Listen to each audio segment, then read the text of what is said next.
Welcome to our first Global Health Tuesday webinar of the 2021-22 academic year.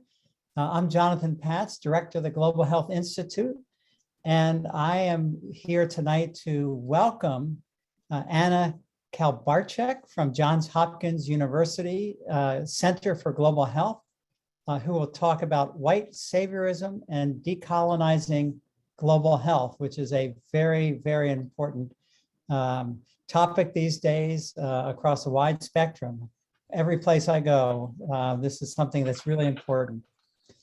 This year also has special significance for the Global Health Institute here at UW-Madison.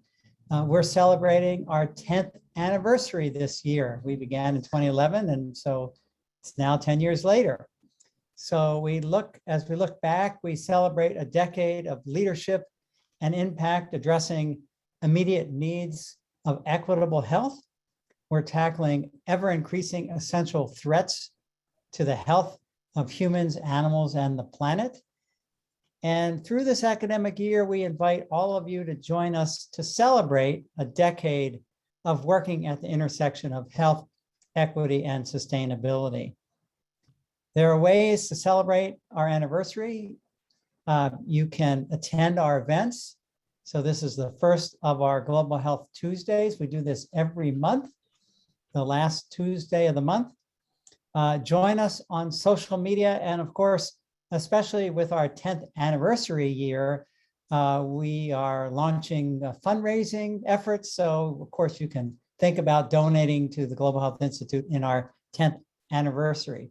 So without further ado, I'd like to introduce Noah Pollard from the Global Health Innovation Club here on campus to give the detailed introduction to our distinguished speaker for tonight. Noah?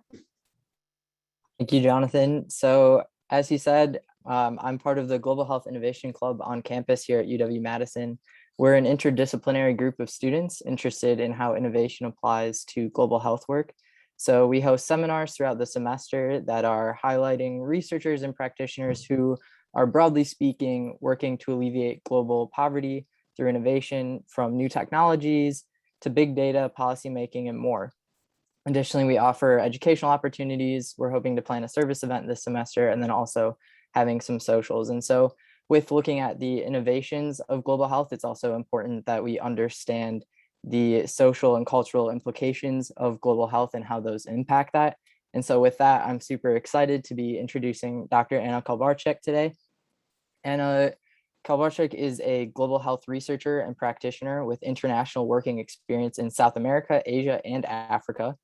It is not lost on her that she is a white woman leading a conversation about saviorism, but 10 years of experience in the field has shown her that these difficult conversations are the ones worth having, the ones that shift mindsets, promote self-reflection, and affect change.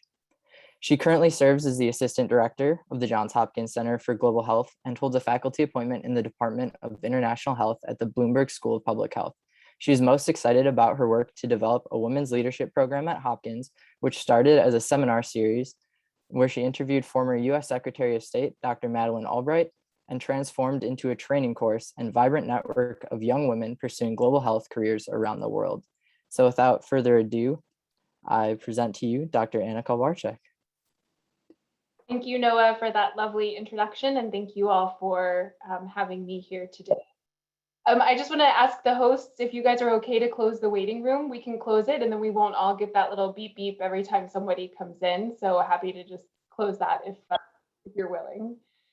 So let me take a moment to just share my slides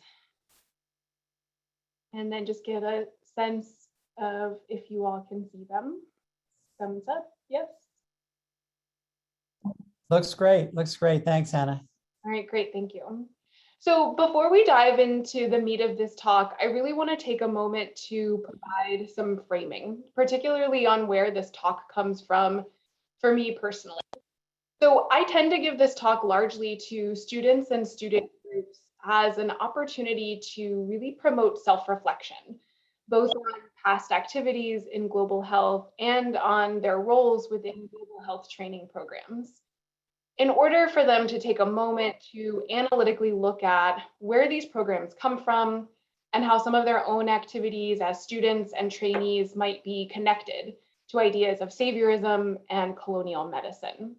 So I will say it's a first for me to open this up to a much wider audience, a little bit of a surprise as well to see so many of you here this evening.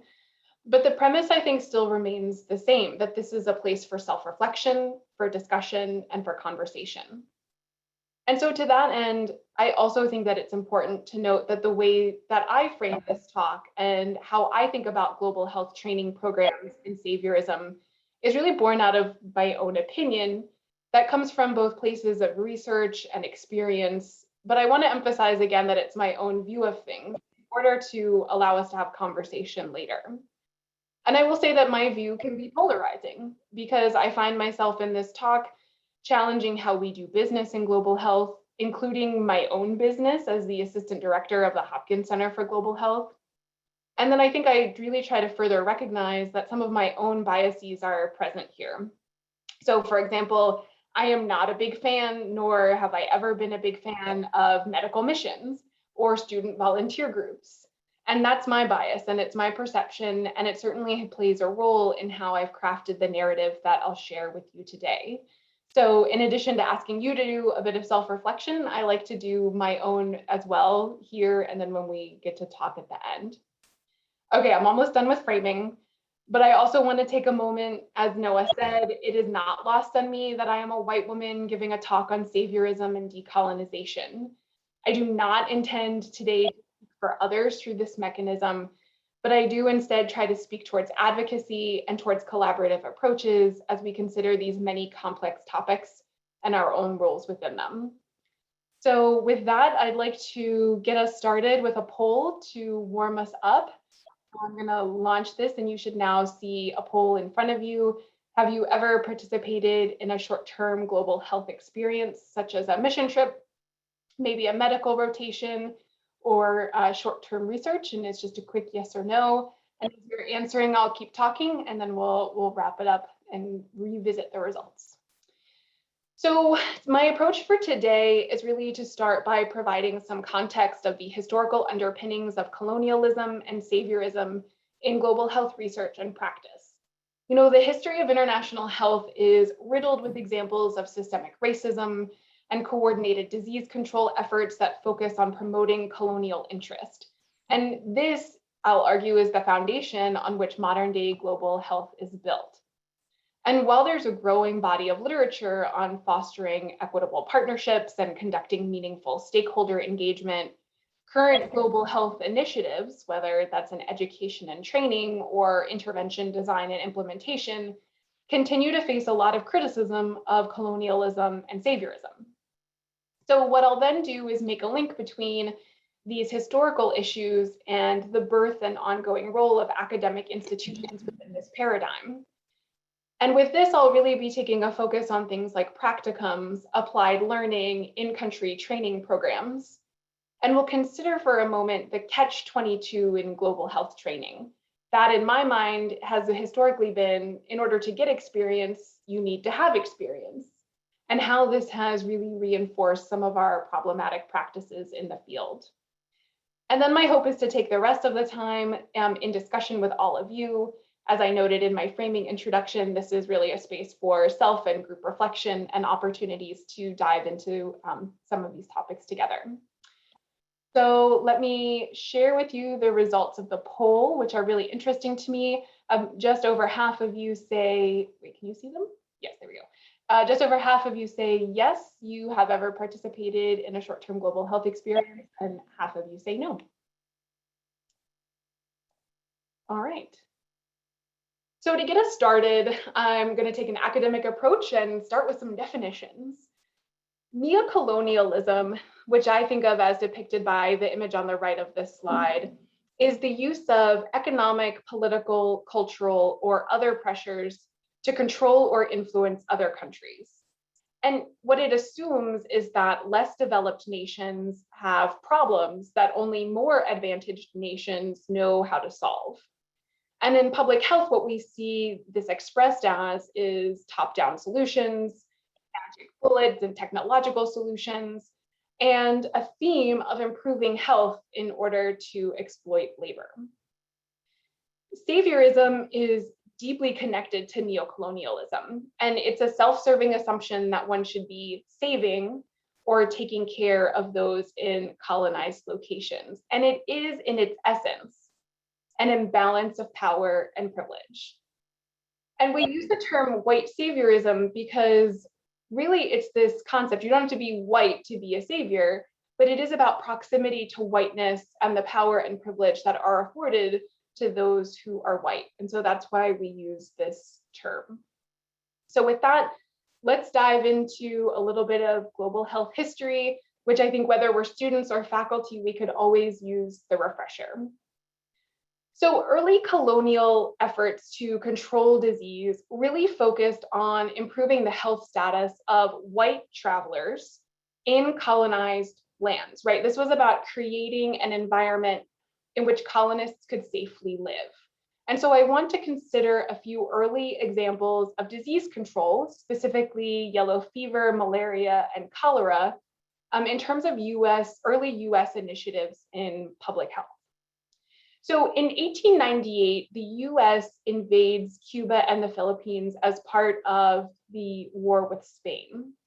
And while it was largely, a thought broadly that this invasion was about ending the war or winning the war, it was in fact partly driven by an attempt to eliminate yellow fever and to prevent its spread from Cuba, where yellow fever was largely endemic, into the United States.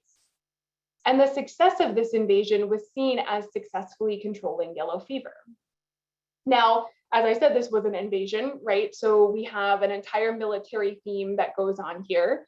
There's a military style campaign that was employed against the mosquito. And this attack was really on two fronts. The first was fumigating people's homes. And the second attack was eliminating breeding sources, largely by oiling open water sources. And I think it's really critical to think about this process because for so many reasons, all of these activities were not wanted or accepted by the local population, most of whom had already established immunity to yellow fever. So it became very clear early on that these efforts were designed to improve the health of colonists at the expense of locals and without local consultation, right? So we're not seeing any consultation about the health priorities of people who are in Cuba. We're not seeing anything about, okay, if we're going to, try to eliminate yellow fever, how are we going to do that and how can we work together? This was really a militaristic top-down approach. And we saw very similar approaches in Panama, which also had yellow fever and malaria.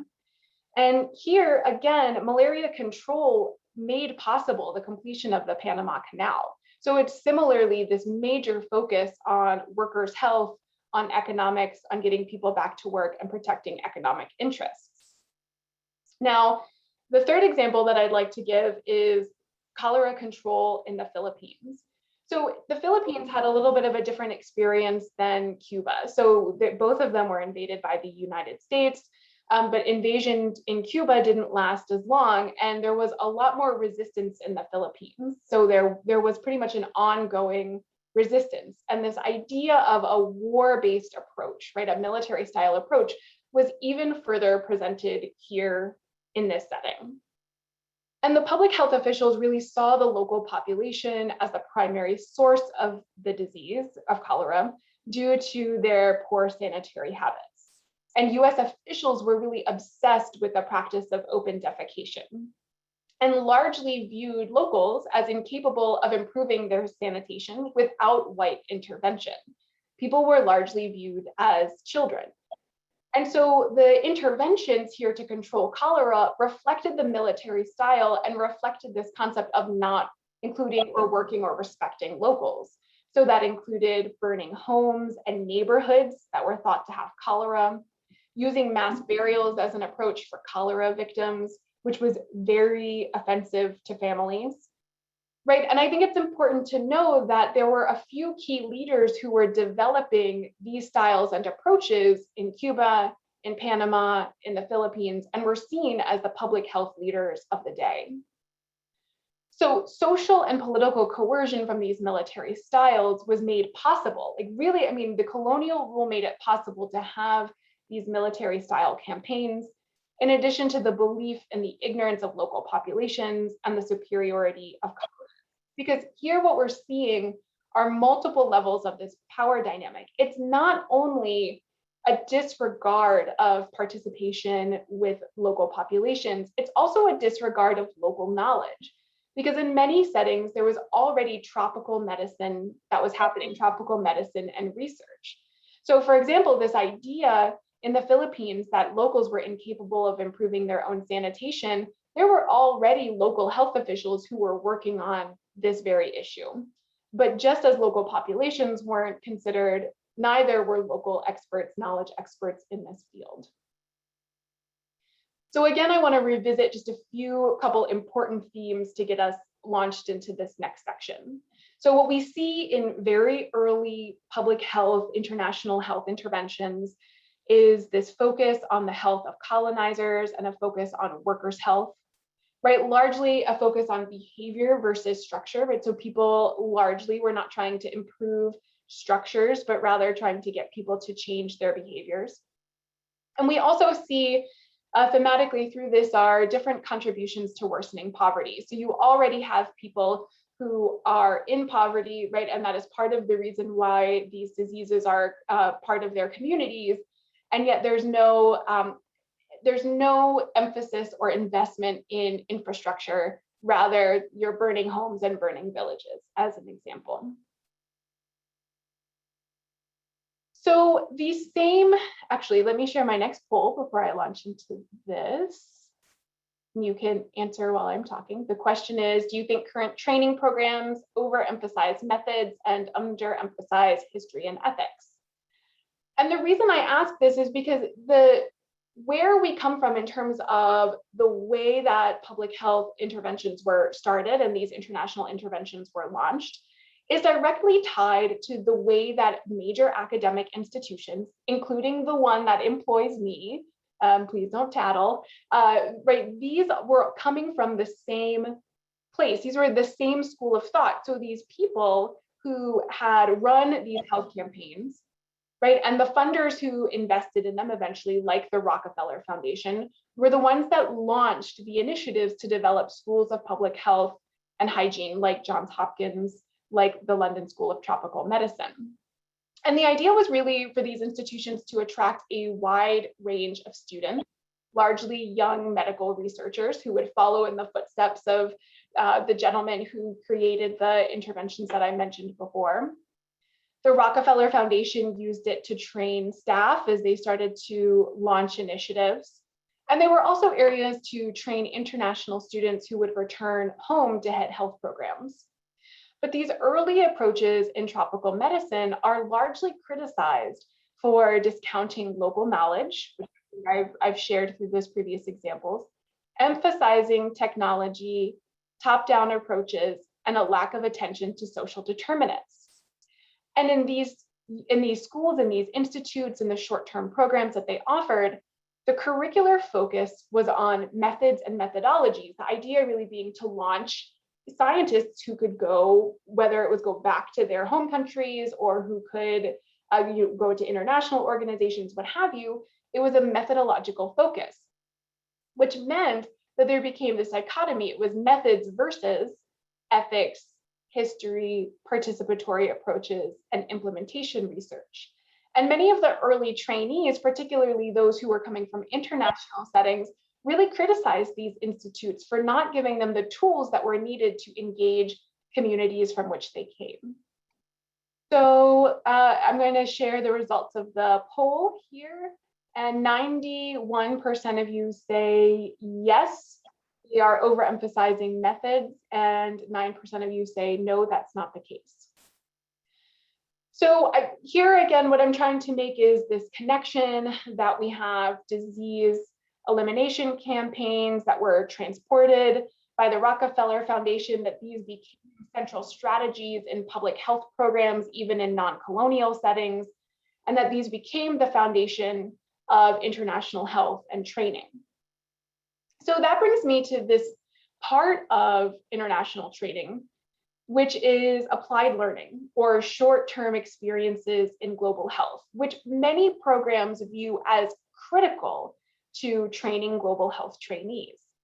So we could describe these as visiting volunteers, largely from high income settings, traveling to lower income settings in order to provide some sort of service. And I italicize service here because I really struggle with the word, but that's the definition we'll use for now. And these could look like study abroad programs, clinical rotations, or research internships for public health students or engineering students. Right, there's a lot of ways in which these can look, but largely it's high income students traveling to lower income settings to provide some sort of service. At least that's how they're sold, right? The idea being that you will go forth and do some good. And the literature shows very clearly there are documented benefits to students and trainees from these types of projects, trips, and experiences, right? We can pretty much say those individuals who participate in these experiences will have increased cultural competency.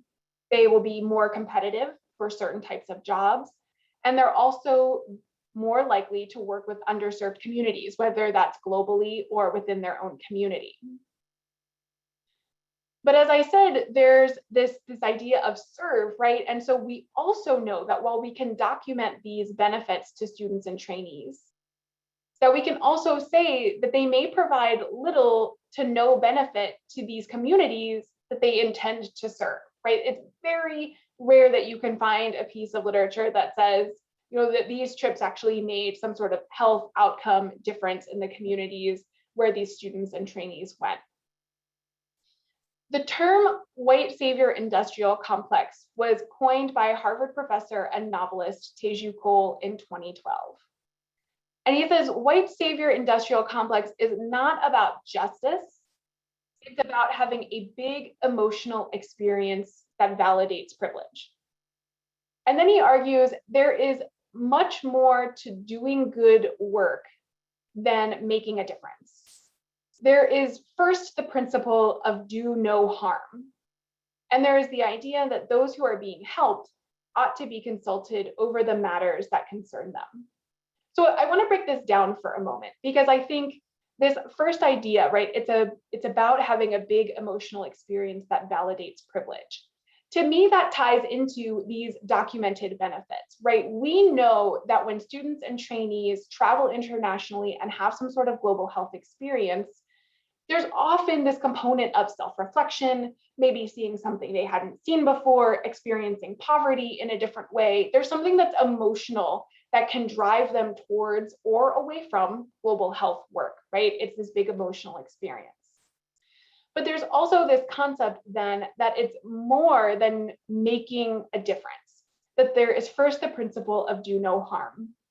And I recently gave a similar talk to a class of mine.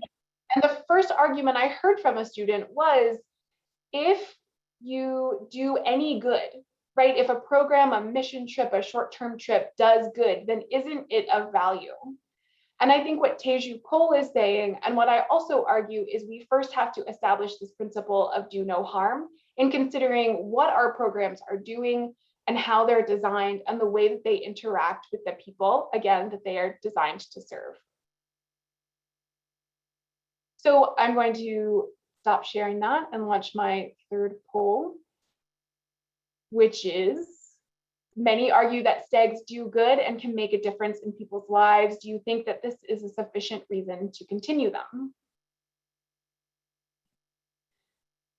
In my mind and in my experience, what I've seen is that there's this catch-22 in global health, right? And I think this is changing a little bit as we've moved more towards global to local, right? And as employment groups, large employers within this sphere have started to recognize the value of local experience and how that can translate into global settings. But I will say I've largely seen this concept. If you haven't been international, if you haven't worked internationally, then you can't work internationally. And so it creates this cycle that institutions have bought into and supported. And I mean that both academic and non-academic institutions, right? There's now an increased provision of these types of experiences study abroad, clinical rotations, etc. But there are also for-profit industries that have really grown around this, right? Where people pay, you're paying not only your airfare, but you're also paying some sort of, I'm going to do air quotes, tuition. You're paying for, there's a lot that goes into it in order to get this experience. And often not a lot of rigor on the back end of what this means for the communities to which you're going. So there's this cost that exists for the trainee, and that can also exist for the host. So as I talk about some of these documented benefits in the literature, I think it's important to note that there is far less literature that talks about what the perceptions and benefits are to host institutions who take on public health and medical trainees. There was a recent systematic review that was done by, cannot remember the author, so I won't pretend, that look into what the literature has said around the host experience. But again, there's not that much of an exploration of what is the benefit versus what is the cost, right? And so for many, what that cost looks like is, okay, it's very important for me to establish a relationship with Johns Hopkins, right? It's a big name, maybe we'll have research down the lines. And so Anna comes to me and says, I want you to host my students. And so what that can mean on the other side, right, is massive time, not only to train students in the work that they're going to be doing, but also to invest in preparing them or guiding them through what it looks like in a different setting or an unfamiliar setting, right? And this is time that many junior faculty or junior researchers need in order to pursue their own research, to pursue funding, in order to get promoted, et cetera, right? So there's a significant cost. And I think, here is where I come down on this concept of, is it service or is it saviorism, right? And we can think about intentions, where you can have different sets of intentions that can guide you towards service or towards saviorism. But if the principle remains that you first do no harm, then where do we straddle service and saviorism? I want to share just a few slides of what saviorism can look like. And this first one is, of course, it's a silly set of images from an Instagram account called Barbie Savior. But these are not so silly to me, because in my years of experience working at the Center for Global Health, one of the things that we ask our students to do is submit photographs to us of their experience. And while I've never seen this exact set here, I've certainly seen variations on a theme, right? And it's a way where you're portraying and imagining yourself within this background and portraying that outwards to others, right? So Barbie Savior is not the only one. There's another one that's called, I think, White Jesus Savior or something like that, which largely showcases images of single white people in crowds of brown and Black people in different types of settings. But it's to show that there are many images of what we can see, and that this conversation is out there, right? It's not just a bunch of academics sitting here on our Tuesday afternoon, but it's also widely recognized that this is a challenge and that it's a problem. I'm not going to share this video, I think, because I want to make sure we have time to actually talk. But it's just enough to say that that this has been made fun of on Late Night with Seth Meyers, this concept of saviorism, and they portray a few examples of what that can look like. And then I also want to say that it can be very serious, right? It's not so simple as trainees going in and doing more than the scope of their work, or trainees going into a setting and not knowing how to navigate a scenario from a culturally competent perspective. It can also look like this report on the right, where an American woman with absolutely no medical training was allowed to run a center for malnourished Ugandan children, and 105 died over the course of her tenure, right? I think these things can range from silly images that can be, of course, that can affect people, all the way towards neglect. And this idea, right, that, coming from a place of privilege, I should be able to run a center for malnourished children, even though I don't have the training to do so, right? So that can really run the gamut from trainees to people in professional positions. So in conjunction with this growing interest in global health training programs, we've also seen an increase in pre-departure preparation, right? Which I think is really important. This is great. We're supposed to be engaging people with how do you meaningfully prepare for experiences that are win-win for you and for the people that you are intending to serve. But still, if you look at reviews of evaluations of these programs, most of them are still focusing on short-term needs, things like safety and project-specific knowledge. And very few of them focus on longer-term engagement skills. So thinking about professionalism, engaging in mentorship relationships, and language skills that could really facilitate your ability to work in a given setting. Similarly, many are not co-developed with international partners. So you would think if you're preparing someone to go somewhere, that you might want to engage with the people where you are sending your students to engage in preparation, but very few of them are actually co-developed. And this I also think is critically important, that these programs tend to offer limited opportunities for international partner feedback and debrief. So this is about creating spaces where partners can say what worked and didn't work with a student and with the program and the relationship, right? This idea of being able to actually provide open feedback. And I think this further extends, so we can think about it on this larger programmatic scale, but you can also think about it on the one-to-one scale, so the partner to student. So I've seen many instances where students wrap up their experience, it culminates with this big presentation, and there might be opportunities for questions and answers, right, about the work that they did, but very little opportunity for actually sitting down with the people who mentored and supervised and guided them through this experience to actually talk about how it worked or didn't work, right? So, and debrief is really critical in pre-departure preparation for these types of experiences. Programs also tend to include an ethics component, though the tools for this have largely been developed with clinical training in mind. And the framing of these is as dilemmas, right? It's an ethical dilemma. Is there a right or a wrong answer? I don't know. Is it how you feel, right? Is it like would you provide service to one person or another? You have to triage, right? How do you make these judgments? It's often framed as a dilemma, but there's a really fantastic article, and I'll share the link with you on the next slide, where physicians and trainee physicians really explore some of their own, what would be considered a dilemma, right? And instead frame it as what they did was an expression of their power and their own abilities to make choices. So they provide really fantastic examples of even how we're training people to think ethically and from a culturally competent standpoint. What we are also often doing is framing it as, oh, there's no right or wrong answer, and not giving people the tools to recognize when they're expressing their own power, privilege, and choice. So I want to leave us with all of this, a few critical considerations for programs moving forward. And the first for me is it a win-win? Am I getting something out of this? And is my partner getting something out of this?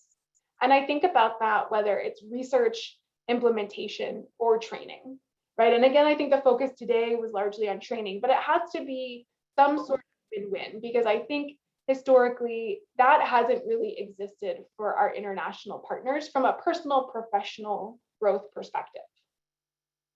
The second is, are we discussing complex topics and critiques, or are we looking at traditional and normative health ethics and other types of approaches? And to me, this gets back to this idea of the way that we train students even within curricula, right? Are we just focused on methods where ethics, history, participatory research, these are electives that people can take if they're interested, and maybe in some sort of subset, but they're not only might they not be required, but they're not embedded in the rest of curriculum, right? Because you can see that really savvy curriculum builds on itself throughout the year, right? It's really about creating these reinforcing mechanisms where students start to see how all of this unfolds. And by building in complex discussions, critiques of the ways that we've done things, critiques of the ways we're still doing things, we have opportunities to really guide students, not only in terms of practical applied learning, but also in the classroom. And then I really want to emphasize this question, are experiences being co-developed? And how are we defining knowledge? So let's take a moment to think about this. So there was a great article that was recently launched, and I'll put the link in the chat if I can find it, that really talked about not like the way that we prioritize knowledge, which we know we do, right? You prioritize knowledge from some people and not others. We in public health also have a historical tendency to prioritize some types of knowledge over others. For example, prioritizing quantitative over qualitative knowledge. But further, the expression of that knowledge plays a major role, right? So whether English is your first language, are you a savvy writer? Are you able to express your knowledge in a way that is palatable to those who are controlling the knowledge and the flow of knowledge? Or are you not? And does that mean that your knowledge then gets discounted or seen as less than, because that is not the way that you write or speak or express your knowledge? So I want to leave us with these critical considerations for programs, these questions that I find are in my mind as I think about training, as I think about education, and as I think about partnerships and my own research. Before I share resources and readings, I'm going to end the poll and share results. That 63% of you said no, this is not a sufficient reason to continue them, but 37% of you said yes. So I think across the board from our polls and from the things that I've said, we have a lot to talk about in this next remaining 20 minutes. So I have a slide here of books and articles that I would recommend as further reading. You know, I think reading doesn't get us to the end point. It's not the way that we become experts in this. I think it's about talking, having conversations, embracing self-reflection, figuring out what we can do better. And I'll ask the center to share these as well. But otherwise, I'd love to open it up for questions and discussion with the rest of our time. Thank you so much for having me today.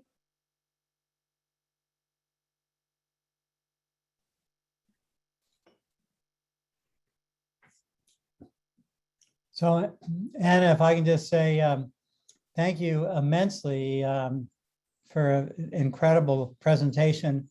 And I won't hog the floor, but just to say that it just adds emphasis to something that we've been doing in our own mission statement for our Global Health Institute, is respectful engagement. And people like Jim Conway and Laurie Preet Brown and others who are teaching the required courses before students are allowed to go overseas. I'm glad that we've invested in that, because it's such a high priority, and we're not doing enough, but we are at least we've been on the right track, and we'll just expand on that. But wonderful presentation. Thank you. Thank you. Thanks very much.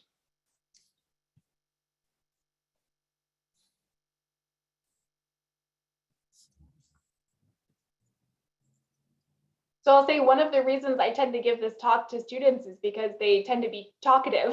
They're very chatty, and they'll open up. So I see Michael has raised his hand. Please. Yeah, thanks. Just have two brief questions. One is an example of a native health official who became involved in the struggle against yellow fever was Dr. Carlos Finlay, who is a famous Cuban doctor and is a national hero there today. But I'm just using his name as an example of where a local health official did become involved in research and in combating yellow fever. My second question is, do you think that the Peace Corps is a good example of the type of cultural and sensitivity training that is needed for medical personnel who go abroad? I mean, is what the Peace Corps doing, is that something that should be emulated? Thank you. Thank you, Michael. So first, let me just say, yes, I think I certainly in the talk overemphasize, or I certainly emphasize the role of foreign health officials, and that in all of these settings, there were local health officials who did amazing work. But I would also argue it was an uphill battle for most of them in order to be seen, to be heard, and to be respected and listened to. So I think that's but thank you for pointing that out. I'm going to share a bias with you about Peace Corps. I think very similarly to, and I will say this from a perspective, right? I think about it more as the 2-year training program. So I know that there are also the training programs that are specifically for medical professionals, right, who tend to go in a little bit more seasoned and later on. But I do really struggle with the messaging that Peace Corps gives, just like other groups. I think it's a lot of messaging error, right? It's this idea that if you come and you spend 2 years here, right, you will serve and you will do all of this good. But these questions or these approaches, like, they don't work for everyone, right? And for some people who are going into them, it's an opportunity just to travel, or they don't know what they're going to do. And I think I really struggle with people who are put into a situation that is so unfamiliar, right? And sometimes with so little on the ground guidance and support, where, you know, and then the expectations can be so high. I think it has worked brilliantly for some, and it has worked terribly for others, right? And I think both sides of that message are very true. So I don't even like to put it up on a pedestal necessarily. I see Dodd has a question in the chat. Go ahead, Dodd. Yeah, I can ask actually. How are you doing? It was a great talk. Thank you very much. So my dilemma is, you know, as anybody in global health sphere, we want to modify and really reflect and change. We don't want to really abandon this very important task for so many reasons that you mentioned on both sides. So a lot of times when you talk about that, money has to come into play here. You know, universities are not, they're good at saying that they like bilateral benefit from those kind of mutual engagements, but they're not willing to set aside financial resources to do that. I mean, for clinical practice, which I'm familiar with, it's a little bit easier in terms of doing this because there is an educational component that we are involved in. We educate medical residents and students on the other side. And also sometimes for a short course, we can bring them. But for undergrad, it is so difficult to create that balance unless you have some kind of financial resource really to invest in those areas. So I don't know how you can take that. I mean, I want to hear about your thoughts about that. Thank you for that question. I think that the pandemic created a really interesting opportunity for all of us to rethink the way that we do these programs in a super positive way. So I see what you wrote in the comments about abandoning ship, right? That programs can be disheartened, that that's not the goal. And what I would actually encourage programs to do is think about, how did they modify or react or respond in the pandemic? How were students best put to work to support partners? How did those conversations change? So for example, you know, one of the things we started to look at was a very deep investigation from our partners' perspective. If you can even take on a student, right? Which many of them said, I'm not going to do that remotely. Like, I don't have the scope, I can't do that. But those who could, it was, what do you need? And for many, it was writing support. It was, you know, more support from, it was things that that aren't sexy, right? It wasn't, I need you to go into the field work and collect data. It was, I need your help with analysis. I need your help with writing. And so one of the things that we incorporated during that time, and I fully plan to incorporate moving forward, is this concept of twinning.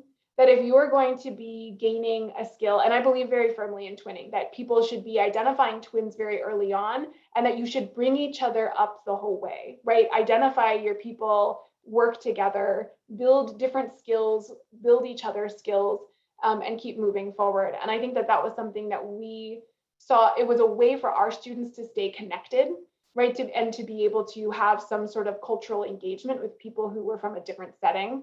And I hope that what we saw was vice versa, but it was also this real idea of what can we do that is beneficial to you, and it doesn't have to look sexy to me, right? If it's writing support, then I'm here for it. So I hope that that answers your question. I think it's all about pivoting, and it's just about being as responsive as you can with a focus on your partner's need. Now, the second part of your question is about funding. Man, as much as I love to sit up here and say we should do bilateral exchanges, you know, that is the way that this works.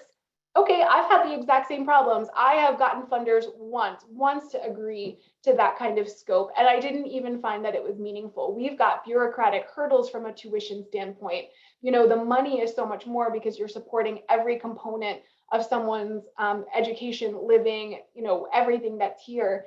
And so this is, to me, just a place where we have to get creative. I think twinning is a great methodology and approach to doing that. I don't think it's a catch-all solution, but you're right, funders don't want to fund it. It's not sexy. I saw Rebecca Alcock had her hand up. Rebecca, do you have a question? I did. My question was kind of what you already answered, though, is just about how COVID largely eliminated the short-term global health experiences in person. So, I mean, you already touched on that, but just the key takeaways. So. Yeah, and maybe I'll just say a little bit more about that. I think some groups got really creative. We saw some people really using technological approaches. So I think it's CFHI or CHFI, one of that combination of letters, basically created these virtual experiences for students to be able to explore a community, explore a landscape, and gain skills, right? So I think that different immersive experiences started to be built for people. But for me, I think it was just really critically about creating communication avenues and also not being a burden. So one of the themes from the talk is really the extent to which some of these programs can create burdens on partners and collaborators that we don't even recognize. And in conversations with many of my partners, right, they were saying, look, you were able to transition to an online learning platform and approach, but we couldn't, right? We were in the process of building that for our students, but now our students have to take a year off. So I have to be able to find ways to engage them in research, et cetera, et cetera. So your students are not my priority. So I think it's about listening in those moments too, and taking those lessons from our virtual experiences. So Abby has a question regarding the applying this locally as well, looking at health equity. Abby, do you want to expand on your question, or is that? Sure. Go ahead. I think actually we just were talking about, like, you know, the changes that have happened with COVID, and, you know, one of those changes, as we've seen, we have a lot of health equity issues in our own country that need solving. And I want to say it was an NPR article recently talking about this, that talked about the gold rush for researchers into health equity. So we're seeing a lot of people entering, you know, what's not necessarily a new field, but a new field for many people. So how do we apply these principles to health equity work when it is different, because it's our own country, while recognizing, you know, we're working with different communities within our own country? Yeah, Abby, I think this is such a great point. I mean, we can say it's our own country, but even stepping into this room and thinking about the community that you all have, right? That is going to be different than the community at my own institution and organization. There's always a learning when you're stepping into a place that is unfamiliar to you. And I think that we've seen this in Baltimore, right? And the relationship between Johns Hopkins and the relationship between the community in which it's centered is not historically positive, not even positive in the today, right? And the types of learnings and preparation that people have to do.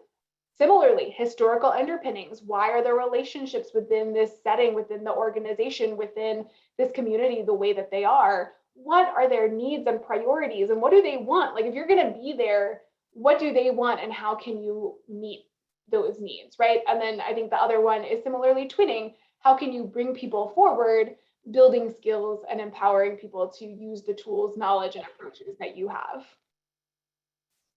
Jacob has a question in the chat. Do you want to expand on your question, Jacob? Yeah, sure. So you're talking about that paradigm between bilateral communications and in regards to funding. I was wondering if you could expand on that a little bit more. Do you just mean in terms of, like, challenges, oh, right, so challenges in terms of funding exchanges, right, essentially. Yeah. Yeah, well, first of all, I'll say, as a Center for Global Health, right, we struggle to get funding for sending our own students somewhere, right? Again, it's not like this super tangible output that funders say, oh, something super great is going to come out of this. So that is a challenge in and of itself. But then there's this added layer, right, of bringing people from other countries to the United States for training, and the cost just becomes exacerbated, because we can expect oftentimes that a US student going somewhere is able to bear some of the costs. If they want to travel around and have fun, they want to buy drinks, they want to go, purchase something, that they can bear that cost. We cannot make that assumption with people who are coming from lower resource settings. Further, there's this issue within institutions. So if we're thinking about it from an academic perspective, where you are taking a credit is the tuition that you pay. So for example, if I am taking my credit at Makerere University in Uganda versus Johns Hopkins University in Baltimore, the credit cost is very different. So programs then, especially if you're trying to have students come and receive credits for their experience, I am bearing the cost of the Hopkins credit, and as a program, right? And so then you can just see the different ways in which these costs add up. I hope that answers your question. So I see, Jim Conway he's been participating, and he's been very, very much in the leadership role as far as our course development and prepping students, especially medical students, before they go abroad. Jim is very busy with COVID and other things, and I don't know if he's able to say anything. I just see he's on, but I also don't know if he's like in the middle of patients either. So, Jim, do you want to comment, or if you're available? Yeah, thanks, Jonathan. I mean, I think this is a tremendous conversation, and obviously, for some people, this is the starting of a conversation. For others, this has been a conversation that's been going on for a long time. And I appreciate, Anna sort of trying to synthesize it and bring it all together in sort of a digested format to at least give it some structure for people to think about. I think that more and more, I think we're all starting to think about both equity and the challenges that we all face, and recognizing that, many of the challenges that we've all learned about in other areas are right there at our doorstep and in our backyard. And as Abby talked about, every community has its own biases and its own challenges, and whatever community you're working with, there really needs to be a conversation about how we partner and work together. I think in global health, I think there's been much more of an inequity in how the resources have been allocated just by how history has played out. And so I think there's been a long-standing inequity in how those conversations have been held. And so I think she raises a lot of really important points about how we do all of the work we do with whatever communities we're working with. Students are where many of us started, but they're the ones that prompt a lot of these activities. And I think they're the ones that have also shined a bright light on a lot of these topics as well. And I do think that the more we give students the power to ask questions and to challenge how we do things, I think really does give us the best opportunity to do them in a better way. Well, and I'd like to respond to that for just a moment, because it was a student telling me about their experience that really got me to think about the way that these programs sell themselves, right? And that, to me, particularly for younger students who with less experience, right? And this might be their first international trip, maybe it's more of an immersive trip. There's not an idea, right, in the selling, oh, you'll self-reflect a lot. You'll really become a better person, right? You'll think more about your values. That's not the message, because that's not going to get people to spend thousands of dollars to take these experiences. The message is you're going to go, you're going to get real on the ground experience, and you're going to do good. And that is what looks good on a resume for people. And it was honestly a student talking to me about the way a program had been sold to him, what he thought was going to get out of it, and then our conversation moving from there. So there are a couple more questions in the chat. There's one about, do you have any opinion on the much touted Cuban International Medical Assistance Campaign? And then a second one following up what you just talked about. advice to a young person that really wants to travel and see other cultures, what's your advice? You can see that, to go over there with the privilege in mind and to do the right thing. So Yeah. a specific question and then a more general question. Well, so I'll take that last one. So first of all, I think it's okay for us to recognize within ourselves that one of our intentions in global health or in our career is that we want to explore the world, right? That's privilege, but it is also our intention. And I know for me, that is something that I have historically enjoyed about being in this field, right? Being able to explore. I think it is okay to recognize that that is true. But what I also think is really important then is to note, as you're looking at experiences, and to be really critical of those that say, you're going to go in and you're not required to have a communications background, but you're going to do a communications campaign. Or you're not required to have a water and sanitation or engineering background, but you're going to build a well for people, right? That is where I think you have to be really careful, is recognize, again, self-reflect within yourself. What are the skills you actually have? And don't oversell them, don't overblow them, and think about how they can match with these different types of programs. Now, I will say, for me, my launching point into all of this was certainly a study abroad program that I had in Ghana, right? That for me, I recognize that program was really important to me. And there were lots of things I did wrong at that time, but certainly some things that I did right as well. But one thing I appreciated about that is that I wasn't in a place where I was necessarily trying to help or give some sort of service to others, unless it was within that sort of university relationship and university structure, right? That was important for me to do that. So I think then it's just about really thinking and self-reflecting. What are your skills? What are they asking of you? And is that even reasonable? And then think about the kind of organization you'd want to work with. And any comment on Cuba? Yeah, I'm not as familiar with Cuba specifically, but I have a feeling that this could look a lot like many of the medical assistance campaigns that are out there.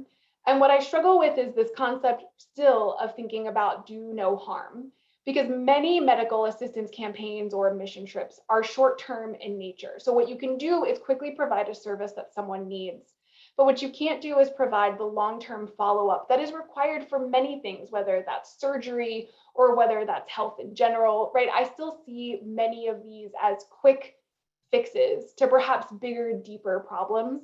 And I also often think about, what do you do with all of the money that's raised and poured into medical assistance campaigns or mission trips, what have you, where international bodies are going in, where you could be putting that towards health systems development and skill strengthening among local medical providers. Great. And we have two last questions, and they can be asked back to back. Natalia has a question, and then Sweta, you get the very last question. So go ahead, Natalia, and then Sweta. Yeah, thank you so much for spending your afternoon talking about this very insightful and important topic. I had a very personal question that I wanted to ask you, and it's I come from Colombia, and ever since I was in school, my parents, my family, my teachers always motivated me to go to developed countries to learn about different technologies, about science, to come back and help the people in my country and improve their health. So I've been given this amazing opportunity to come to this university. And I just wanted to ask you how I could maximize my time here and learn from my professors and from the people I relate to help people not only in my country, but in other countries without falling into this white saviorism. And then, well, I was just going to say, is Sweta, are you still there? And if not, okay, go ahead. You can go ahead and answer that. I see that another associate director, Yanis Tepesis, has a question. Maybe he can have the last word, but go ahead. Okay, so first what I'll say is I think academic programs tend to really stress this idea of mentorship over the idea of networking. And some of the work that I've been doing in my women's leadership programming is really emphasizing the power and the value of networks. And I think that that can be true within an institution, the university that you're at, but also I think you can be learning from lots of people all over the place. And not everybody is going to be the biggest, baddest mentor that you've ever met. In fact, I think mentorship relationships are a bit like husband, spouse, whatever, it's luck, you hope it works. But networks are critical. And I think the best thing that you can do in university is grow and strengthen your network, because it is one of the few times where cohorts and networks are handed to you on a platter. And otherwise you have to go out and find them yourself. So that is, like, for me, that is the biggest thing, is just network. And then connect people in Colombia to your network, right? Create spaces where everybody can engage and be a part of it. That to me, that would be number one. Thank you so much. And then Giannis, you get the last question. Giannis is an associate director of global health and has done major work building, helping to work in Ethiopia with helping to collaborate on emergency medicine, and has done an incredible job. Thanks, Jonathan.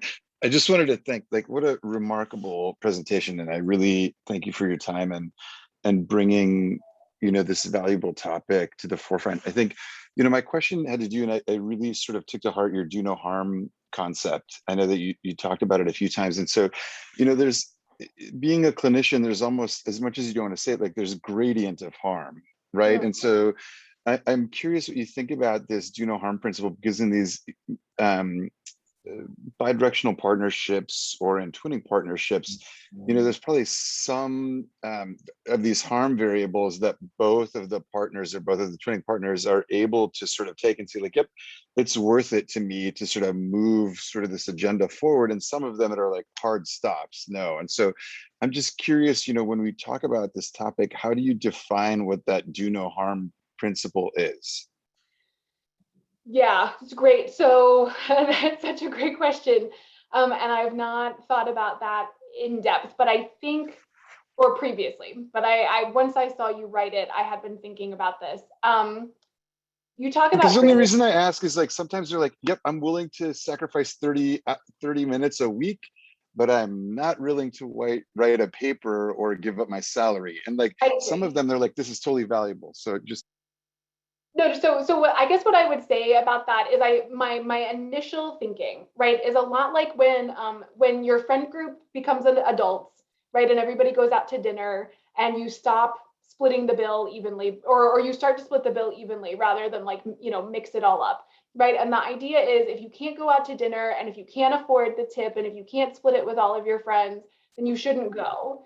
And to me, I think part of our responsibility as people who are affiliated with institutions in higher resource countries is that part of the budget, part of the approach of what we do has to go to some of these, maybe smaller things, these smaller harm principles, like time, like providing resources for someone to provide oversight or coordination, right? Paying someone's time to even think about how students are going to get picked up from the airport or not. And so I to me, that these are specific examples, but I think there's a money component to it. And I think if you can't generate and provide some of the resources and funding to your programs to provide protected time and to really protect people's effort, then you shouldn't be in the sandbox. So Dr. Kalbarczyk, that's a great time to end. We're out of time, speaking of time. I see that Noah has put a link in the chat for UW students who want to continue this conversation. Please look at what Noah has posted. So before I close this down, all students should copy that link. And I just, Dr. Kalbarczyk, this is so important, this topic. You're launching our first webinar of this very important 10th anniversary year for us. I can't think of a more important topic to start us off. So I thank you immensely for sharing your insights. And it's been a lively discussion. And I want to thank all of the participants who showed up, over 100. It's been a great start here. So thanks for everyone's time. And And I bid you farewell and thank you again. Thank you so much for having me. It was a real pleasure and a difficult conversation there at the end. Your associate directors were really trying to get the hard questions in at the end, but great to have this conversation. Thank you so much.